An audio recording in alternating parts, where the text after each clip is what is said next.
are going out to go to a restaurant, they're not going to be like, oh, well, shoot, there's a food truck right there.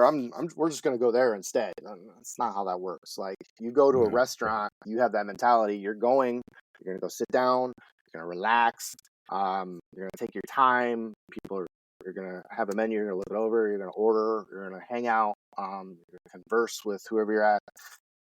It's been proven time and time again, the only competition that food trucks have that is considered competition is technically fast food and quick serve restaurants like Wingstop and all those places. So that is more of the actual competition of a food truck, because as we know, time is money. The faster you can get servings and portions out the door, the more money you can make, particularly at an event and festival. So that's kind of where people view food trucks as a higher class, quick serve thing. So yeah. Alan, kind of a state of the union type of thing. What do you think the state of the food truck industry, at least in Grand Rapids area? I know you can speak to that probably pretty well. I know our numbers are growing rapidly. Do you think we're to the point where per capita we're saturated? It depends on what your definition, like with most things, it depends on what your definition of saturated is. At this point, newer trucks will have a harder time, and they will every year from here on out, getting a foothold. More established trucks that have already been established will have less of a hard time staying busy. So 2016 Grand Rapids had 10 trucks that started in their licensing procedure with their pilot program. I got the updated list from the city the end of January. We now have 87 food trucks that are licensed just in Grand Rapids. I guarantee there's easily 13 more that don't want to get a Grand Rapids license that are operating right outside of Grand Rapids. So it's safe to say there's 100 food trucks in and around Grand Rapids area. And that doesn't include Muskegon, Grand Haven, Holland. It doesn't include Lansing. Doesn't include any of that. That's just Grand Rapids, up to Rockford, down to Hudsonville, Caledonia, all that stuff. So it just means that things are going to change and evolve like they always do. The thing that I've noticed very much so, particularly last year, is that things that are food truck labeled have kind of drawn stagnant. So for the last several years, food trucks, I mean, everyone knows Michigan is about 5 years behind trends and whatnot, particularly things from the West Coast. So up until now, it's like food trucks. Oh, food trucks are awesome. I haven't eaten from a food truck. So you have a food truck event with advertising 20, 30 or more trucks. You're like, oh, cool. I got to go check that out because I see food trucks on TV all the time, but I haven't eaten from one, blah, blah, blah. Now there's enough trucks where you have a food truck at little Timmy's birthday party, 6-year-old birthday party. I've gotten requests for come out for a 1-year-old's birthday party. Like, yeah, no, sorry, not doing that. Hold on a second. Hold on a second. If they're paying you, why wouldn't you go out? Because they're not paying me enough. Because it's 20 people. Like that's. At that point, you know that they're not going to do the minimum. Do you do a minimum ever, Ellen? I do minimum based on the event. And you got to remember, like, y'all have price points that are $15, $10. My price point's $6. So, but have you ever thrown out just what they call stupid money and see if stupid reacts? I have, and I am very in my experience, I'm very leery of doing that because if you throw out stupid money, then you generally have to deal with stupid people. So if you throw out an obnoxious number and they're willing to pay for that, 9 times out of 10, they're gonna be the most Karen Bridezilla person ever that you will ever deal with. The like, your truck was too loud, or your truck dropped this piece of dirt on my driveway. You need to come here and sweep my driveway. Just throwing out stupid examples, but like particularly weddings. Like I don't do weddings very often. Okay. Weddings are not my favorite. And that's just because doesn't my price point on my product doesn't correlate well. When you have a wedding per se, people are spending $30, $35, shoot up to $100 per person on food. Yeah. When it comes to dessert, they get stingy at paying $6 per person. Makes And sense. most weddings are 100 people to 200 people. So for me, yeah, it's like, okay, $500, $600, like, and most weddings want to be on a Friday or Saturday night. Like, sorry, that's not worth it to me. I'll go to an event and I'll make $3,000. So no, that's not gonna. I'll be right back. My dogs are losing their ever-loving minds outside for some reason. Yeah. Skippy, continue. Oh boy. So Okay. so So yeah. I get that, and that does make a lot of sense. So I'm in the Jackson area. If you're familiar with that, we have Mhm. probably 20, maybe 15 to 20,000 people, and we have, that I know of, almost 30 food trucks within our little town. So what I did this year was try to start something to, organize a group called, we're going to call it the Jackson Food Truck Association. And we were tired of, people, organizers, whatever, just charging whatever they want. So what we wanted to do was come up with our own events. And so we reached out to our parks department and, would they let us do? And we had our, at our first meeting, we had like our downtown DDA who does like Food Truck Tuesdays. I think we blew her wig with all the stuff we wanted to see. I don't think she was prepared for that. So your association, do you focus on in-town trucks, or are you okay letting out-of-towners and people that, if I were to come to Grand Rapids for one of your events, would I be welcome with you guys, or is it more of figuring out if it needs to be local people spending local money and keeping everything as local as possible? So there's like an A, B, and C to that answer, to your question there. The first part, there's two sides to that. There's what my company does, Great Food Trucks, and then there's the Food Truck Association. So we'll start with the Food Truck Association. And so the Food Truck Association being a nonprofit, it's a 501c6, which basically means that it's a nonprofit that is made up of other business owners. So best comparison would be a chamber of commerce.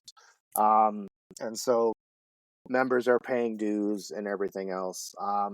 What are the dues? It's $25 a month, so $300 for the year. And then the tricky part with that is that I wouldn't necessarily recommend anyone jump into starting a food truck nonprofit like that, unless you got the time. That's what's been the biggest challenge for the Grand Rapids Food Truck Association is it really formed. It had a purpose for forming, and that purpose was to create a food truck policy and create food truck law. So in Grand Rapids, and so once that happened, it kind of lost its focus in a way. For years, we've just kind of floated by, and then me taking over, my goal is to bring it back into focus and give it direction once again. You have to be very tricky as that kind of nonprofit putting on events. There's certain rules and guidelines that you have to abide by. And the biggest one that can be a hiccup for you is if you grow. And one of those is any event that you as the organization are hosting and putting on, you cannot deny anybody that is a member at all. So anybody that's a member that wants to be there can be there. Currently we you're saying that we can't limit it. So if we wanted to have a food truck rally and there's 24 members, we can't limit it to 10 people. Nope. You have to have all 24 there. And if you have 7 shaved ice trucks and 6 barbecue trucks, then you have to allow all of them to be there. If you don't, you can be sued and you will lose. We went all through all of this with our lawyer and everything else, and it cost us a couple grand and just talking to a lawyer about these things. So as an association grows, that's something that can be a hiccup. And that's what we're looking at right now as we approach and go towards the future. We have 37 trucks, just under 40. So it's one of those, as the Food Truck Association grows, how is it to be able to put on events for that? The one thing you can do is if you are putting on reoccurring events, say like a Wednesday lunch at this place and it's this many weeks or whatever, you don't have to you can allow everybody to be there, but you have to be fair in the scheduling. So as long as everyone that's there and everyone kind of has roughly equal days and no one feels like someone's getting more than others, and you can have then like only 3 trucks, 2 trucks, but as long as you rotate it out so that everyone that wants to be there can be there, that works. Makes sense. So that's kind of one of the biggest hangups. The other thing too is being a nonprofit. Most nonprofits, you have people that are able to dedicate time to work towards your values, work towards your mission. Food truck owners don't have a lot of time, particularly come May through September. Are you talking about like board positions and things like that? Yeah. If you as an associate, if you're a food truck nonprofit, like we tend to say that food truck owners work in silos. Most owners kind of focus on their business. Most owners don't really kind of focus on what else is around them. But yeah, your board positions, trying to have any kind of member involvement is a challenge. Particularly if you're trying to change something and you need member engagement to be able to get votes, to be able to change, because everything you do has to be voted on. It has to come to a vote. It's tough to get that involvement to even get votes for people to respond back to you to vote for anything. And most of the work that you are able to do kind of has to be in the winter months, because come summer, everyone's just on autopilot. They're just doing their thing. Makes sense. You're not going to have much time to do anything else. Makes sense. Do you have to be a nonprofit? No, that's the other thing. That's the other side of that coin is my company, GR8, Great Food Trucks.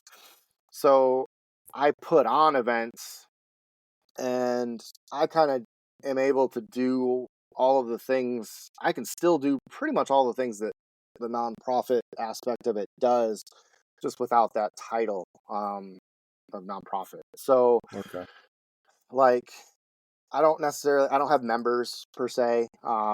Any truck that I work with, I have an email contact. So I mean, I have 150 trucks in my contacts list, and I have another 20, 30 tent vendor type vendors.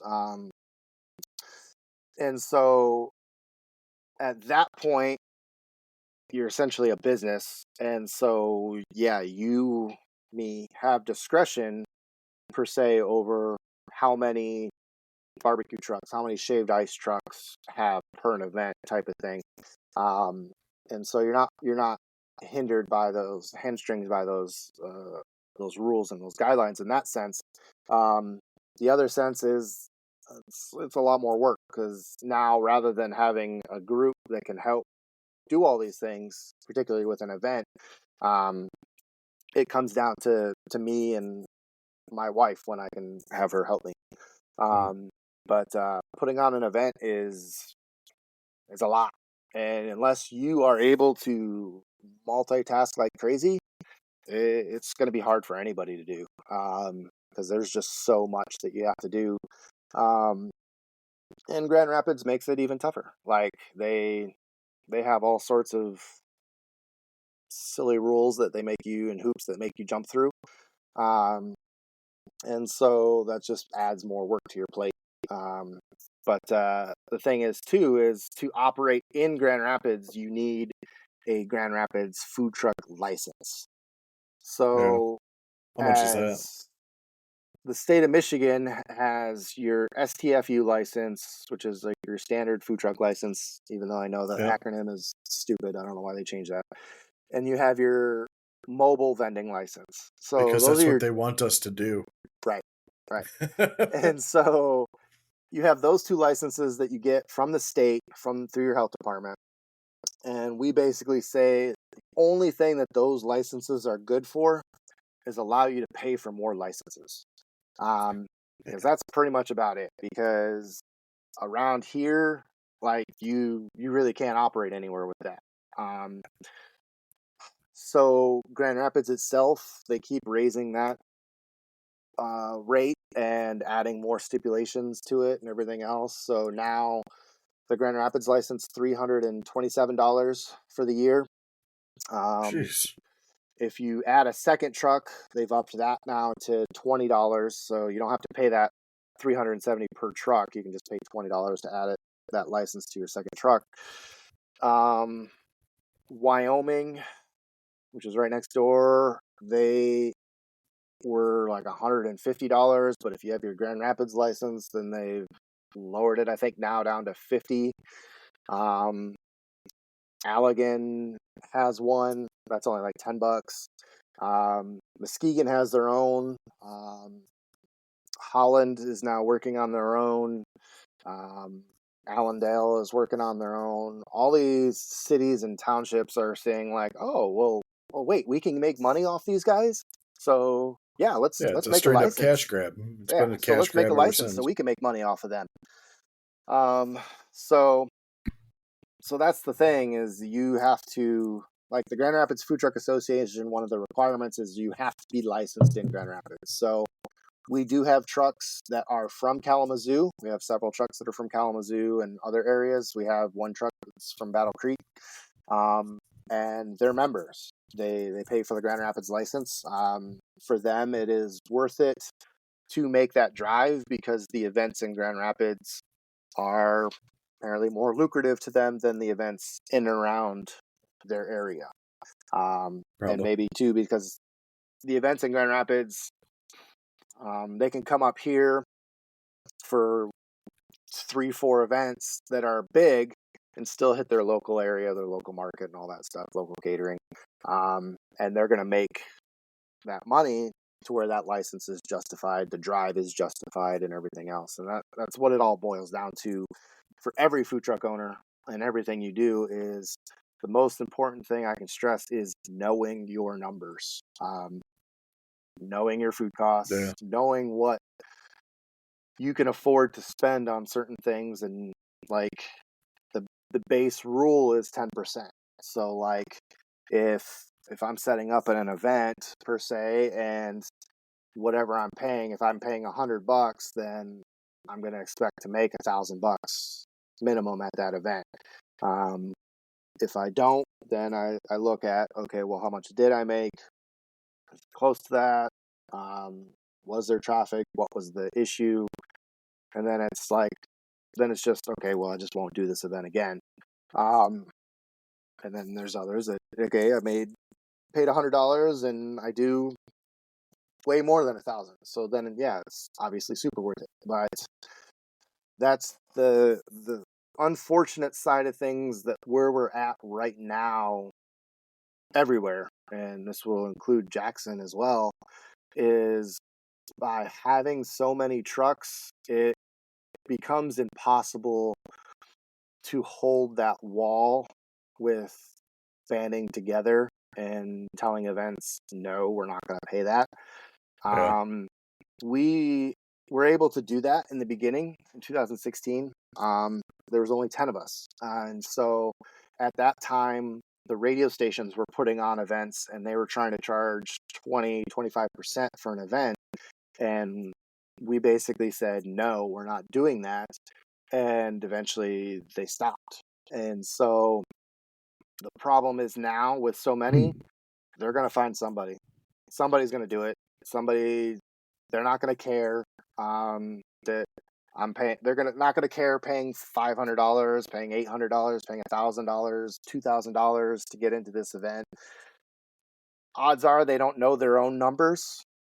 They haven't thought about that. I've shocked and amazed at how many food truck owners I meet every year that have never worked or had food experience ever in their life, but decide to open a food truck and think it's a retirement option.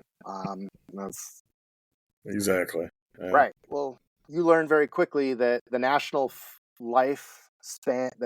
average of lifespan for a food truck is 3 years, and we didn't have that for a long time, and we're going to start seeing that now, because people are going to realize how much work it actually is. I've been saying to everyone, the glory days of food trucking in Grand Rapids are behind us. We had it easy up until now. There's a lot of businesses. There's a lot of corporations in this area, so there's a lot of catering options. There's a lot of events. There's a lot of festivals. There's a lot of those options. And we kind of had pick of the litter for years, and now there's more trucks. It's going to be harder for anybody new, but that's why I see that anybody that's established, that's going to be less of an issue for. People have seen you around, they see your name, they know your name, they're more likely to book based on that, and you're going to get those repeats. And they're likely to seek Right. you out versus you seeking them out. Right. And so I don't necessarily have to go searching for events per se for my company. I get enough that come to me that I don't have to go seeking events. And a large part of that too is I'm hindered by my business being split. Like when you mentioned earlier, like, well, why don't you take that 25 person party? If I wasn't splitting my business and doing events too, and my underground cookie club was my thing, I probably would. Unfortunately, I have so much that I have to try and do in a day. I have to leave money on the table in that sense, because I have to look at, okay, is doing this little tiny event worth losing the time that I'm going to spend on something else? And most of the time it's not. So unfortunately, I have to get a little stingy in some of the events that I do and leave Right. money on the table in that sense, because I have to do other things to put on events and all that. So I got a couple of things I want to get to, Alan, since we have Yep. you. I noticed that Food Truck Fridays is kind of moving locations a little bit down the park. I'm guessing away from some problem neighbors. Yep. I also noticed that there is about a month less of them. What was the reasoning behind that? So all essentially the same reason type of thing. So the spot that we were at was well established. We had been going on 7 years in that location. We had worked with the Parks Department for all of that time. That spot of Riverside Park was hard clay. And anybody that knows Grand Rapids and knows Riverside Park, it's pretty much always underwater. It's super soft. Getting food trucks on grass is, you get any kind of rain and it's going to be a challenge. It's going to tear it up. You're going to get stuck. Whereas the spot that we were at was hard clay. It didn't matter if it rained even up until that day, unless it was just downpouring for a week. We weren't going to affect the grass. And so we're also in a spot that wasn't really used. It's used by cross-country teams and disc golf, and that's pretty much about it.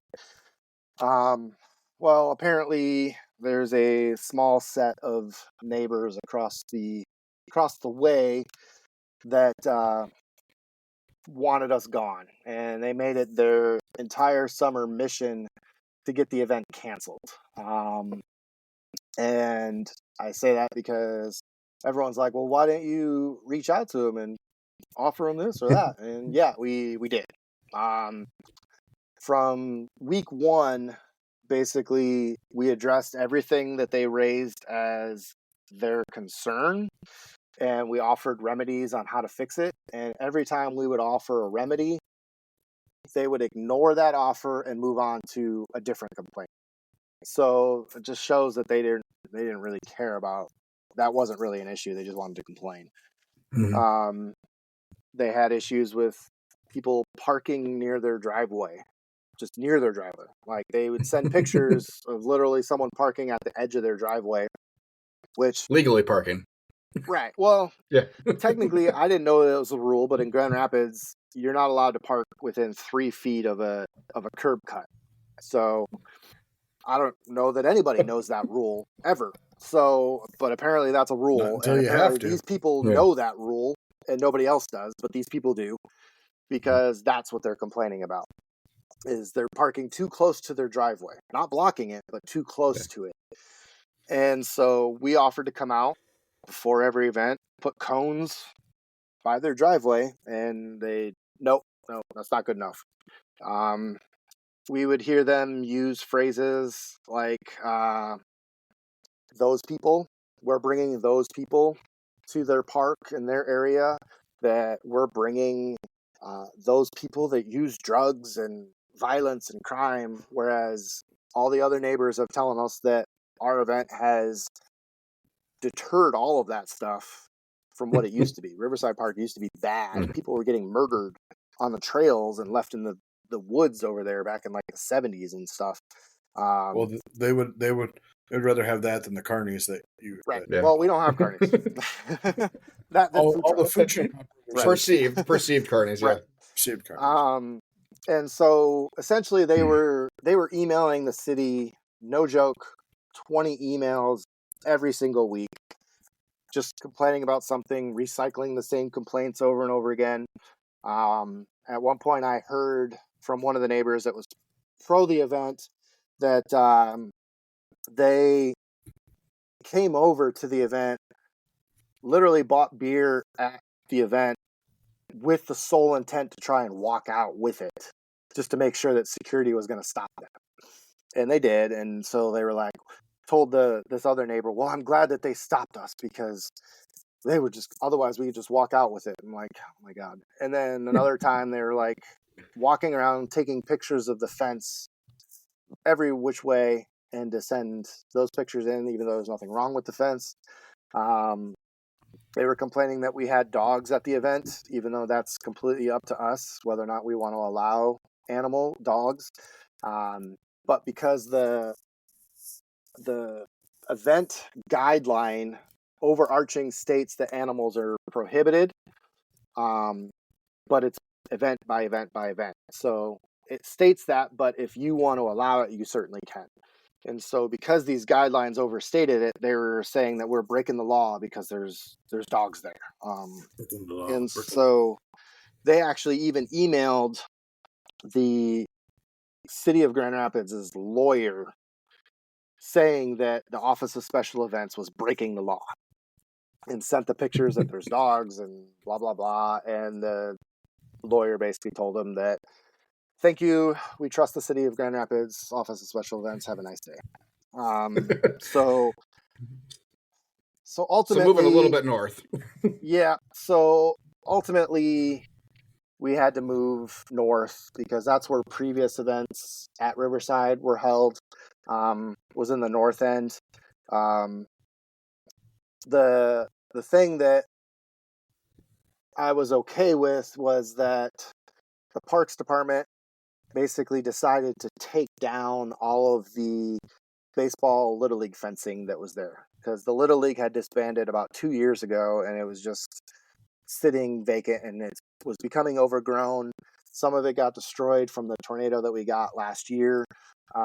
So the Parks Department decided just to go ahead and take all of that down, take out the dugouts, take out the fencing and all that stuff. And so that area in particular is going to be kind of where we set up.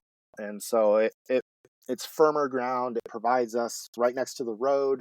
It provides us a large open area. So because of that, I was okay with that.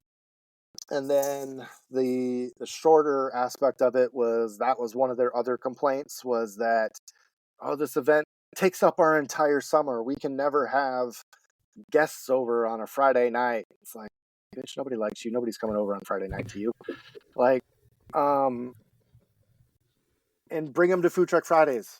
Like, go to Food Truck Fridays with your guests on a Friday night. But that was their complaint, is that we took up the entire summer. They never had a Friday night, blah, blah, blah. And so the city kind of really pushed for us to shorten it because of that, to try to address as many of these complaints as we could. Blah, blah, and blah. so we're actually, we almost had to shorten it to just May and June, almost like half it. So it was going to be 7-8 weeks, and that was it. We were able to extend it a little bit more. So now we're at 11 weeks this year, whereas previously we were at 16 weeks. So it's good and it's bad. I think it's honestly going to be, it's bad because I know a lot of trucks are very much dependent on having those dates and having those times, and it's a good solid moneymaker for trucks. The other side of it, the coin is I think it'll make the other dates busier, because it creates more of a sense of limited time. It's like May and June are super busy months, and then July through August things kind of teeter down and level out. That's when everyone's going on vacation, and then August people are going back to school, and it's very much the sense of, well, I don't need to go this week. It's next week. I'll go next week, or you just kind of keep pushing it off in your head. It's similar to like I said earlier, like a restaurant. Whereas making it shorter is going to create more of that thinking of, I have to go to this if I want to enjoy it while I can. So fingers crossed it makes it the rest of the dates busier. And a dry summer this year. Right. Right. A dry, and it actually does what they say it's going to do. Yeah, that'd be good. One more event type of interesting note I saw from, let's head over to Kentwood and what was Food Truck Festivals, and a kind of rebranding of that, where food truck is no longer the title of the event anymore. And they're going to limit the number of trucks. I'm assuming they've listened to the trucks that were there. Did you work with them at all in kind of this rebranding? Yeah, that was kind of me, working with them, talking with them, and because I heard it from the trucks, and I know, like I said, I was seeing it all last year, things that were labeled as food truck events. Obviously, Food Truck Fridays is an exception because that's an experience. That's a completely different experience than setting up on concrete and calling it a food truck event type of thing. And I know a lot of the trucks were not doing as well as they had, and they were thinking there was too many. So the city of Kentwood is great to work with. They're open to that kind of feedback and stuff, and so we had a meeting in the off season, and I kind of let them know about what I was seeing as trends, and suggested that they maybe take those two events and rebrand them more as something Kentwood related, or something that Kentwood is doing. And so takes that focus away. And part of that was because, like I said, little Timmy's birthday party has a food truck now, so people are going to go to a food truck everywhere. And the other thing is Kentwood, people from Grand Rapids don't want to drive to Kentwood. People from Kentwood will go to Grand Rapids, but not the other way around. And so the traffic that you're getting at Kentwood is going to be from Kentwood, from Caledonia, from those southern suburban areas. You'll get a few from Grand Rapids, but not that many. And so you want to make it more about Kentwood itself. And then with that, I suggested decreasing the number of trucks that were there. In the past, they never were keen on having, like, say, arts and crafts vendors at these events. However, I was able to kind of talk them into adding those as a way to supplement the budget that they were losing by not having those 10 trucks. They were able to bring in 20 artisan crafts vendors, and it was able to kind of keep about the same as far as their budget and their balance and all that stuff. So that's why Kentwood has shifted like that. And I think that's one reason too why I took a step back from the amount of events I was doing. And on top of last year was just stressful beyond all get out. And so I didn't want to go through that for a second year. And so I decided to just kind of pull back and just focus on Food Truck Fridays, and not try to do all these other ones. That might change next year. We might add one or two more. But just keep evaluating kind of where the market and the trends are going, and kind of go from there. So, are you familiar with the Grand Rapids Foodie Fest? I am. I'm not What do you want to asking know? specifically about that one, but I'm asking about the one in Marshall, which is so I did. It's Memorial Day weekend, and they asked if I wanted to sign up for it. It's like $125. So it's not overly bad, but right. Memorial Day weekend always scares me. Right. I'm not going to say anything negative, but I will spit out some facts for you that I know. Facts are great.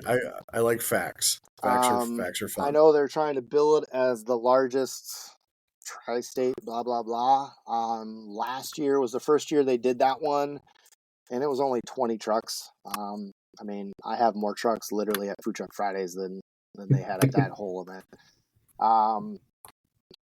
When they claim that they have X amount of vendors, they are including sponsor vendors. So T-Mobile, Cricket, arts and crafts vendors. So when they say they have 20 or 30 plus vendors, they're counting them in that number, because to them it helps with their promotion. They have this huge number. Numbers are numbers. Yeah. The trucks that I know that did it last year said it was okay because of the fee. It wasn't anything spectacular. Yeah. I know they did a vote for your best food truck. Best food truck gets a cash prize. I know that a lot of the vendors there were not too keen on the fact that their own operation was the one that won first place. Of course. And it's a tent operation that they didn't think was very busy at all during the day. So that's fantastic. That's kind of suspect. Makes me believe that they just didn't want to pay out that $1,000. Yeah. I also heard that parking was free, but then at the last minute they decided they wanted to charge for parking. because that was going to be more money in their pocket because the site wasn't going to charge for parking. So they decided last minute to charge for parking. And they got tore to shreds in the comments about that event. Yeah, I can imagine. As a result, the Foodie Fest, if you're a truck, obviously you need a Grand Rapids license still to be able to do that event. In the years past, the previous 2 years, it's been about $500 for a truck for the weekend. This year, they decided to double that and make it $1,000 vending fee.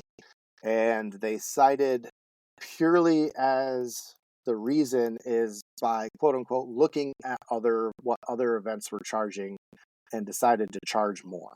Had nothing to do with their budget. Nothing to do with that, which is how other events That's ballsy.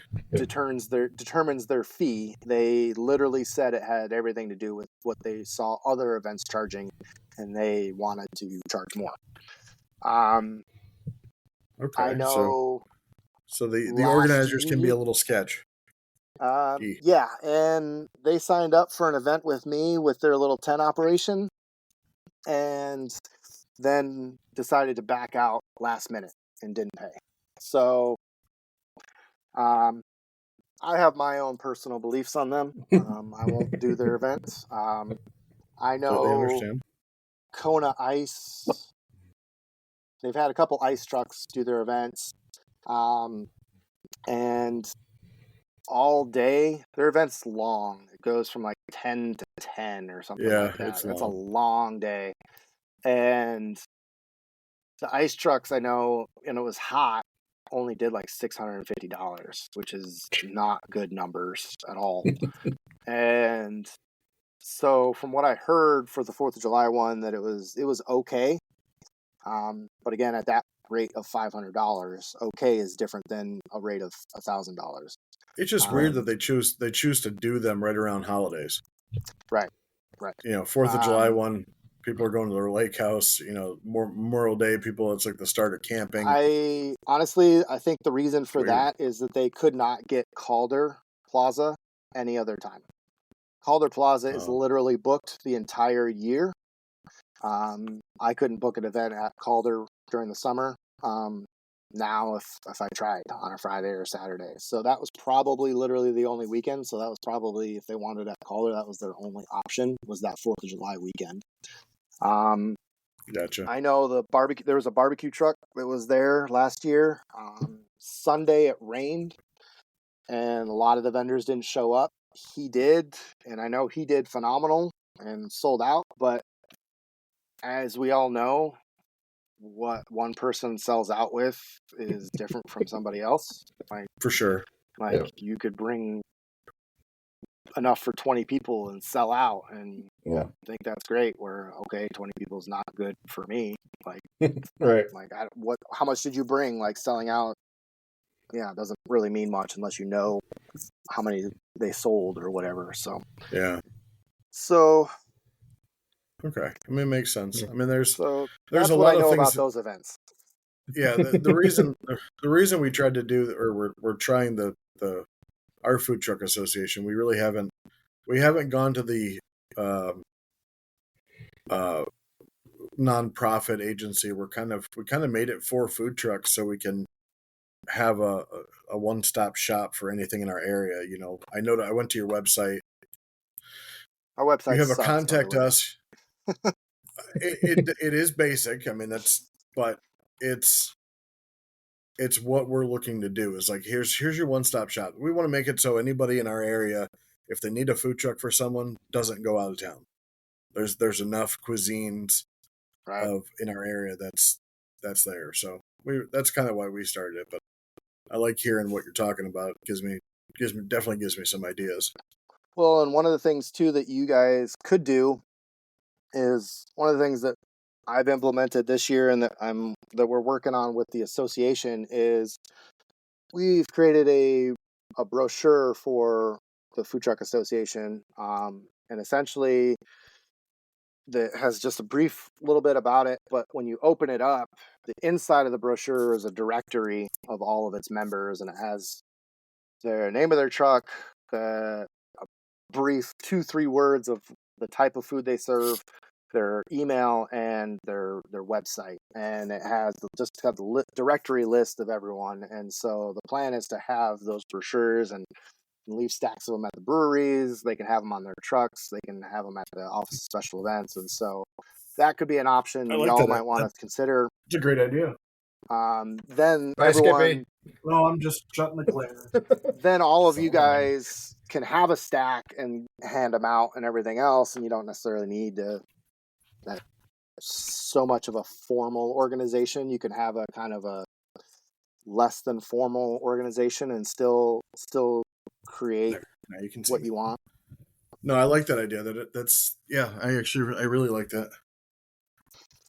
Yeah, we're trying to get big on local stuff. You know, a lot of us have followings, and then other people don't have any followings, and it's weird that people in my town still have never heard of me. And I'm on social media all the time. I don't know how you cannot have heard of me, good or bad, whatever it may be.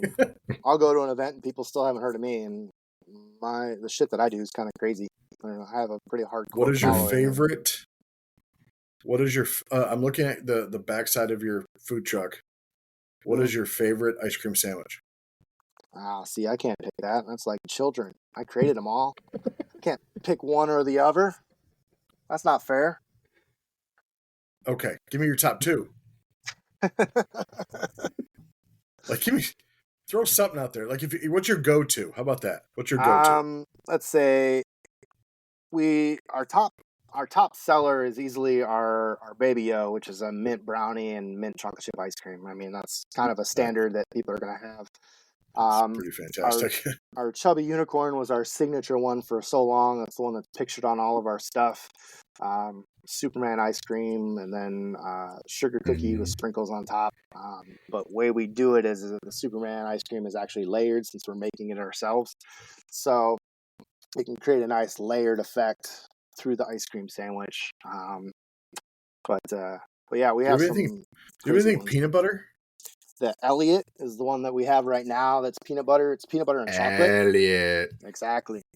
And it's a peanut butter chocolate ice cream. We make a peanut butter chocolate, like a Reese's Pieces flakes. So we kind of make like, of course you do. Instead of like peanut butter cups, they're like chocolate flakes, but they're peanut butter chocolate flakes. That's mixed into the ice cream.